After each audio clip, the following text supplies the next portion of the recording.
अपना सामाजिक विज्ञान का क्लास 3 का लेसन नंबर 7 जिसका नाम है संचार के साधन। तो आइएगा प्यारे बच्चों, आज हम अपने संचार के साधनों के बारे में पढ़ेंगे। आइएगा शुरू करते हैं। आप पढ़ चुके हैं कि यातायात के साधन देश के लिए जीवन रेखा होती है। जो यातायात के साधन होते हैं प्यारे बच्चों, वो क्या होते हैं? हमारे देश के लिए एक हमारी जीवन रेखा की तरह होते हैं। इसी प्रकार संचार के साधन भी हमारे देश की रीढ़ की हड्डी होते हैं, क्योंकि संचार के साधनों के माध्यम से ही प्यारे बच्चों हम अपने व्यापार, अपने व्यवसाय को एक कम समय में अर्थात अल्प समय में आगे उसको बढ़ा सकते हैं। संचार मानव जीवन की एक महत्वपूर्ण क्रिया है। हम अपने विचार, भाव, सूचना और अपने आवश्यकताओं को आदान प्रदान बहुत ही आसानी से और अल्प समय में कर सकते हैं। आगे देखते हैं संचार के प्राचीन साधन। जो प्राचीन समय में हमारे संचार के साधन होते थे, प्राचीन काल में लोग अपने संदेशों को एक स्थान से दूसरे स्थान पर कबूतरों द्वारा भेजते थे। ये लोग स्वयं चलकर या अपने दूत भेजकर दूरस्थ स्थानों पर संदेश पहुंचाते थे। ये संदेश पहुंचाने में जानवरों जिसमें कि घोड़ों आदि का प्रयोग करते थे।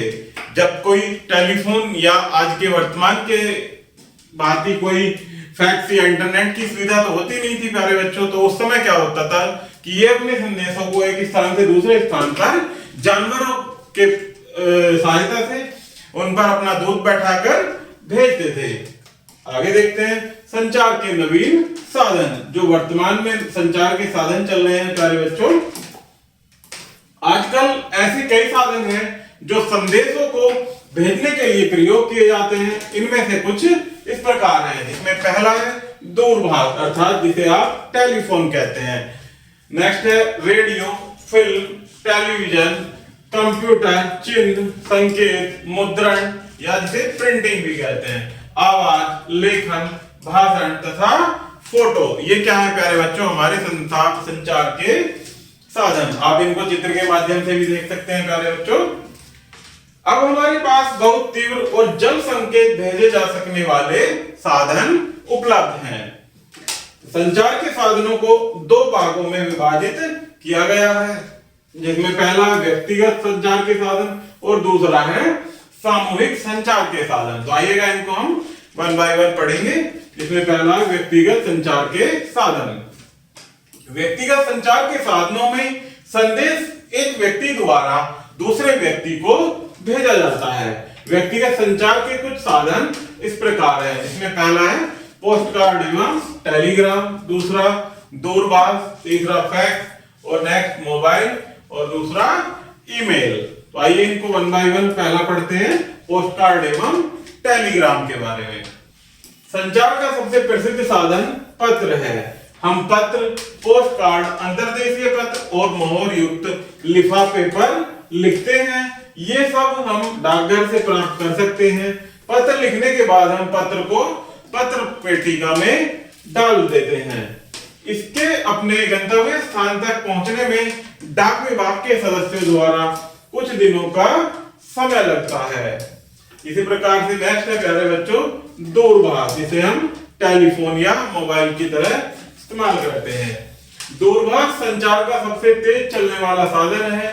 हम अपने दोस्तों और संबंधियों से संसार के किसी भी कोने में बातचीत सेकंडों में कर सकते हैं। नेक्स्ट है फैक्स। फैक्स मशीन का प्रयोग लिखित तथ्यों को एक स्थान से दूसरे स्थान पर भेजने में किया जाता है। नेक्स्ट है मोबाइल। आज कई लोग मोबाइल फोन प्रयोग करते हैं जिन्हें कहीं भी ले जाया जा सकता है। नेक्स्ट है ईमेल।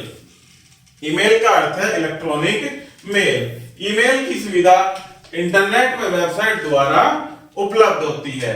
आप संदेश, चित्र, ग्राफ इत्यादि संसार के किसी भी कोने में कंप्यूटर की सहायता से सेकंडों में भेज सकते हैं। अब आता है प्यारे बच्चों नेक्स्ट जो होते हैं हमारे सामूहिक संचार के साधन। वो हमने पढ़ा पहले व्यक्तिगत संचार के साधन और अब सामूहिक संचार के साधन। ये वे संचार के साधन हैं जो आम जनता को संदेश देते हैं। कुछ सामूहिक संचार के साधन इस प्रकार हैं, जिसमें पहला है रेडियो, दूसरा टेलीविजन और तीसरा है अखबार और पत्रिका। तो ये क्या है प्यारे बच्चों, हमारे सामूहिक संचार के साधन। जिसमें पहला होता है रेडियो। तो रेडियो के बारे में पढ़ेंगे। रेडियो सामूहिक संचार का प्रमुख साधन है। इसमें आप खबरें सुन सकते हैं। खबरों के साथ आप शिक्षाप्रद और मनोरंजक कार्यक्रम भी सुन सकते हैं। नेक्स्ट है टेलीविजन। टेलीविजन आजकल बहुत लोकप्रिय संचार का साधन है। आप मनोरंजन के कार्यक्रम, मैच, देश विदेश की खबरें इत्यादि कुछ भी देख सकते हैं। यह सैटेलाइट की सहायता से संभव होता है। नेक्स्ट है अखबार और पत्रिका।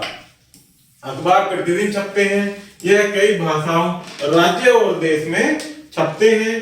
अखबार स्थानीय, राष्ट्रीय और अंतर्राष्ट्रीय खबरों को विस्तृत रूप से छापते हैं। अर्थात अखबार की सहायता से आप प्यारे बच्चों हमारे देश की, विदेश की और अंतर्राष्ट्रीय सभी खबरों को पढ़ सकते हैं। अखबार हमें हर प्रकार का विवरण आयु के अनुसार, जैसे बच्चों के लिए कार्टून, कहानी, बड़ों के लिए खबरें और शिक्षाप्रद खबरें विद्यार्थियों के लिए छापते हैं। पत्रिकाएं प्रतिदिन नहीं छपती हैं। ये साप्ताहिक अर्थात हफ्ते में, पाक्षिक 15 दिन में या मासिक अर्थात 1 महीने में छपती हैं। पत्रिकाओं से सामान्य ज्ञान की बहुत अधिक जानकारी हमें प्राप्त होती है। इसी प्रकार से प्यारे बच्चों इसमें कुछ मुख्य बिंदु दिए गए हैं जिनको हम और आप मिलकर पढ़ेंगे। तो आइएगा, जिसमें पहला है कि प्राचीन काल में लोग कबूतरों और दूतों की सहायता से संदेश भेजते थे। वर्तमान काल में संचार के साधनों द्वारा संदेश एक स्थान से दूसरे स्थान तक भेजे जाते हैं। कुछ व्यक्ति संचार के साधन हैं, जैसे पोस्ट कार्ड, दूरभाष, फैक्स, पेजर, मोबाइल आदि क्या हैं, व्यक्तिगत संचार के साधन। अखबार से संदेश भेजने में 1 दिन लगता है। रेडियो सामूहिक संचार का साधन है। और नेक्स्ट है कि टेलीविजन आजकल सबसे लोकप्रिय सामूहिक संचार का साधन है। यह एक बहुत बड़ा मनोरंजन का साधन भी है। तो इस प्रकार से प्यारे बच्चों हमारा ये लेसन यही समाप्त होता है। आशा करता हूं कि आपको यह वीडियो जरूर पसंद आई होगी। धन्यवाद।